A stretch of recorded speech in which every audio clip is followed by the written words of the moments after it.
આ બંને છોકરાઓ ક્યારેય આપણા નહીં થાય. જેમ શ્રદ્ધા મૂર્તિને ભગવાન બનાવે છે ને, એમ પ્રેમ પારકાને પોતિકા બનાવે છે. ક્વેશ્ચન એ છે કે આપણે એ લોકોને પોતાના છોકરાઓ જેટલો પ્રેમ આપીએ છીએ કે નહીં. કેમ છો દોસ્તો? રોનક કામદાર અને માનસી પારેખની આવનારી ગુજરાતી ફિલ્મ ઇટ્ટા કિટ્ટાનું ટ્રેલર રજૂ થઈ ગયું છે. તો જાણીએ કે આ ફિલ્મ કેવી હશે. આ ફિલ્મના ટીઝર પરથી જાણવા મળેલું કે માનસી અને રોનકને કોઈ કારણોસર બાળક થઈ શકે તેમ ન હોવાથી તેઓ દત્તક બાળક લેવાનું વિચારે છે.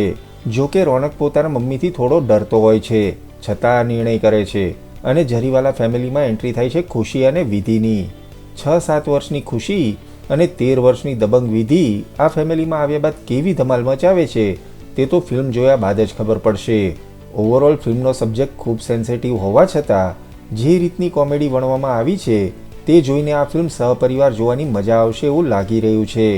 રોનક અને માનસીની કેમેસ્ટ્રી સારી લાગી રહી છે અને ખાસ તો અનુપમાના સાસુ એટલે કે અલ્પના બુચ એક કડક સાસુના રોલમાં યાદ રહી જવાના એવું લાગી રહ્યું છે.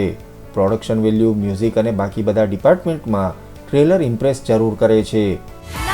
નથી તમે મારા પેરેન્ટ્સ અને કદી બની પણ નહીં શકો. ખુશી અને વિધિ એ બીજા બાળકો કરતા થોડા જુદા છે. આ ફિલ્મ 19 જાન્યુઆરીના રોજ રિલીઝ થવાની છે. તમને આ ટ્રેલર કેવું લાગ્યું તે કમેન્ટ કરી જણાવજો. સાથે જ હંમેશા જોડાયેલા રહો ફિલ્મ રિવ્યૂ ગુજરાતી સાથે. જય જય ગરવી ગુજરાત.